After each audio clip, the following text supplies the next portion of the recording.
ஓம் நமச்சிவாய சிவாய நம. அனைத்து தமிழ் உள்ளங்களுக்கும் கனிவான வணக்கங்கள். குரு பகவானின் அதிசார பெயர்ச்சி. குரு பகவான் 12 ராசிகளுக்கும் அற்புதமான பலன்களை தன் ஸ்தான பலத்தாலும் அருட்பார்வையாலும் அள்ளி வழங்குபவர். அதனால்தான் குரு பார்க்க கோடி நன்மை என்பார்கள். குருவின் திருவருள் சகல மங்களங்களையும் சுபிட்சத்தையும் அளிக்கும். குரு பிரம்மா, குரு விஷ்ணு, குரு தேவோ மகேஸ்வரக, குரு சாஸ்தாத் பரபிரம்மா, தஸ்மை ஸ்ரீ குருவே நம என்கிற மந்திரத்தை சொல்லி குருவை வணங்க நன்மைகள் தேடி வரும். ஒரு ஜாதகத்தில் ஏராளமான தோஷங்கள் கெடுக்கும் நிலையில் இருந்தாலும் கூட அப்படி தோஷம் ஏற்படுத்தக்கூடிய கிரகத்துக்கு குருவின் பார்வையோ தொடர்போ இருந்தால் அது கெடுதல்களை செய்யாது என்பது சிறப்பு.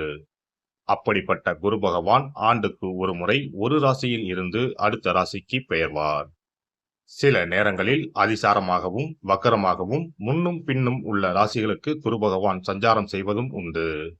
அந்த வகையில் தற்போது தன் பகை வீடான மிதுன ராசியில் சஞ்சாரம் செய்யும் குரு பகவான் அதிசாரமாக கடகராசியில் பிரவேசித்து உச்சமடைய போகிறார்.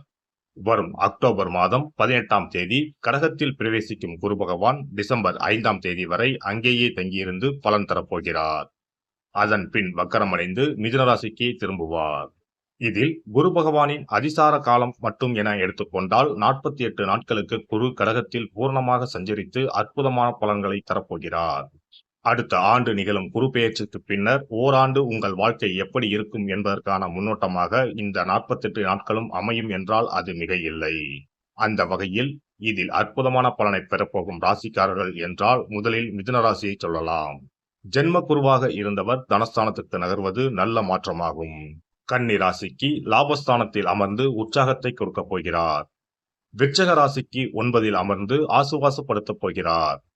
மகர ராசிக்கு 7இல் அமர்ந்து ஆனந்தமான வாழ்வை தரப்போகிறார். மீனராசிக்காரர்கள் கஷ்டங்கள் நீங்கி சுகமான வாழ்வை அனுபவிப்பார்கள். மற்றபடி தனகாரகரான குரு பகவான் உச்சம் அடைவதால் உலகெங்கும் பணத்தட்டுப்பாடு ஓரளவு நீங்கும். வாரா கடன்கள் வங்கிகளுக்கு அதிகம் வசூலாகும். மழையளவு உயரும். உணவுப் பொருள் உற்பத்தி அதிகரிக்கும். விருச்சிக ராசியை குரு பகவான் பார்ப்பதால் பூமி விலை உயரும். ரியல் எஸ்டேட் சூடுபிடிக்கும். மருந்து பொருட்களின் விலைகள் குறையும். குரு பகவான் மகர ராசியை பார்ப்பதால் அந்நிய முதலீடுகள் அதிகரிக்கும். குரு பகவான் மீனராசியை பார்ப்பதால் கல்வித்துறை நவீனமாகும். பதிப்பகத்துறை, கேட்டரிங், சட்டம், சிஏ, சிவில், ஆர்கிடெக்ட் துறைகள் வளர்ச்சியடையும். இந்த அதிசார பெயர்ச்சியால் உங்கள் வாழ்வில் வளமும் நலமும் செல்வ செழிப்பும் பெற்று வாழ்வில் உயரிய நிலையை அடைய எல்லாம் வல்ல எம்பெருமானை வேண்டி விரும்பி கேட்டுக்கொள்கிறேன்.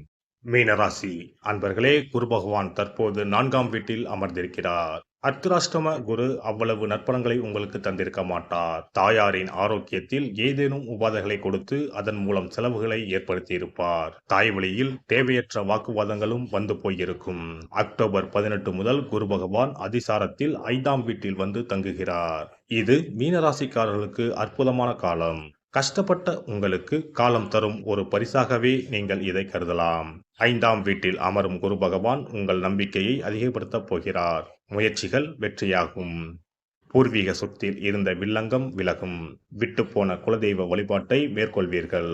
குலதெய்வத்தின் அருள் பரிபூர்ணமாக கிடைக்கும். நீண்ட காலமாக குழந்தை பாக்கியம் எதிர்பார்த்து காத்திருந்தவர்களுக்கு நல்ல தகவல் கிடைக்கும். பிள்ளைகளால் மகிழ்ச்சியும் பெருமையும் உண்டாகும். அவர்கள் வழியில் பண வரவுக்கு வாய்ப்புண்டு. ராசிநாதன் குரு ராசியை பார்ப்பதால் சோர்ந்திருந்த உங்கள் முகம் தெளிவடையும். இளமையும் பொலிவும் கூடும். தன்னம்பிக்கை அதிகரிக்கும். செயல்களில் வேகம் பிறக்கும். எடுத்த காரியத்தை முடித்து காட்டுவீர்கள். இதுவரை இருந்த தயக்கமும் கவலையும் விலகும். மாணவர்களுக்கு படிப்பில் ஆர்வம் பிறக்கும். ராசிக்கு 11ஆம் வீட்டை குரு பகவான் பார்ப்பதால் பணவரவில் இருந்த தடைகள் நீங்கும். எதிர்பார்த்த தொகை கைக்கு வந்து சேரும். பழைய கடன்களை அடைக்க புதுவழி பிறக்கும். உங்களில் சிலர் புதிய சேமிப்பு திட்டங்களில் சேர்வீர்கள். பல வகையிலும் வெற்றிகள் குவியும். மூத்த சகோதரர்களால் நன்மையும் லாபமும் கிடைக்கும். வியாபாரம் அற்புதமாக இருக்கும். உங்களின் சாமர்த்தியமான செயல்பாடுகளால் லாபம் அதிகரிக்கும். புதிய வாடிக்கையாளர்கள் தேடி வருவார்கள். பங்குதாரர்களின் ஒத்துழைப்பும் உண்டு. வேலையில் இதுவரையிலும் இருந்த தடைகள் விலகி நல்ல முன்னேற்றம் உண்டாகும். பங்குச்சந்தை முதலீடுகள் நல்ல லாபத்தை தரும். ராசிக்கு 9ஆம் வீட்டை குரு பகவான் பார்ப்பதால் ஆடை ஆபரண சேர்க்கை உண்டாகும். தந்தை வழியில் நற்பலன்கள் உண்டாகும். எதிர்பாராத தொகை கைக்கு வரும். தந்தையின் ஆரோக்கியம் மேன்மை அடையும். பூர்வீக சொத்து பிரச்சனைகளிலும் நல்ல தீர்வு உண்டாகும். ஏழரை சனியால் பலவிதமான இன்னல்களை அனுபவித்து வரும் மீனராசிக்காரர்கள் இந்த காலகட்டத்தில் தெளிவடைந்து தங்கள் வாழ்வை சரி செய்து கொள்ள இயலும். குறிப்பாக உத்திரட்டாதி, ரேவதி நட்சத்திரக்காரர்கள் இந்த காலகட்டத்தில் அபரிமிதமான நற்பலன்களை அனுபவிப்பார்கள். குலதெய்வத்தை தினந்தோறும் நினைத்து வழிபடுங்கள். சனிக்கிழமைகளில் மகாவிஷ்ணுவை வழிபட்டு வாருங்கள். மாதத்தில் ஒரு நாளினும் சஷ்டி விரதம் இருந்து அருகில் உள்ள முருகன் கோவிலுக்கு சென்று மனமுருக வழிபட்டு வாருங்கள். குருவாய் வந்து உங்களுக்கு அருள்வார் குமரன். சிறப்பு தொகுப்பு: தோஷங்களை நீக்கும் கற்பூர பரிகாரம். வாஸ்து சாஸ்திரங்களின்படி வாழ்க்கையில் மகிழ்ச்சியையும் செழிப்பையும் கொண்டு வர பல வழிகள் உள்ளன. வருமானம் பெருக, வீட்டில் உள்ள கண் திருஷ்டி நீங்க, வேலை கிடைக்க, பல சுப பலன்கள் கிடைக்க, சிறு விஷயம் செய்தால் எல்லாம் நல்லபடியாக நடக்கும். வாஸ்துப்படி கற்பூரம் மற்றும் கிராம்பு எரிப்பது பல பிரச்சனைகளை சமாளிக்கும். இரவில் கிராம்பு வைத்து கற்பூரம் கொளுத்துங்கள்.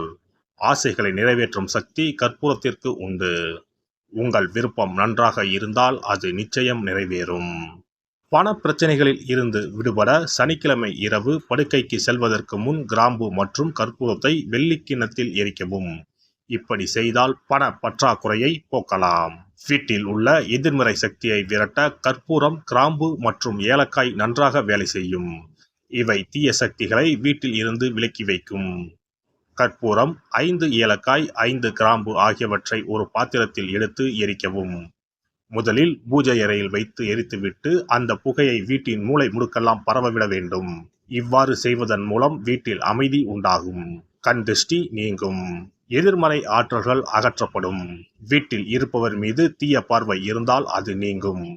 இவற்றை எரிப்பதன் மூலம் வீட்டில் உள்ள எந்த நோய்வாய்ப்பட்ட நபரின் உடலில் இருந்தும் அந்த பிரச்சனைகள் நீங்கும். ஆரோக்கியம் மேம்படும். சனிக்கிழமை அன்று மாலை வீட்டில் கிராம்பு மற்றும் கற்பூரத்தை எரிப்பது குடும்ப உறுப்பினர்களுக்கு மகிழ்ச்சியையும் அன்பையும் தரும். எல்லோரும் மகிழ்ச்சியாக இருப்பார்கள். எதிரிகளிடமிருந்து விடுபடுவார்கள். மேலும் கிராம்பு மற்றும் கற்பூரத்தை எரித்து வர வீட்டில் உள்ள பிணக்குகள் நீங்கும். சில சமயங்களில் நீங்கள் எவ்வளவு முயற்சி செய்தாலும் உங்கள் தொழிலில் வெற்றி பெற முடியாது. இது போன்ற சமயங்களில் கற்பூரத்துடன் இந்த தீர்வை முயற்சிக்கவும். இந்த அணுகுமுறை நீங்கள் விரும்பிய வெற்றியை தரும். வேலை நேர்காணலுக்கு செல்லும் போது கற்பூரம் மற்றும் கிராம்பு எரிப்பது நல்லது.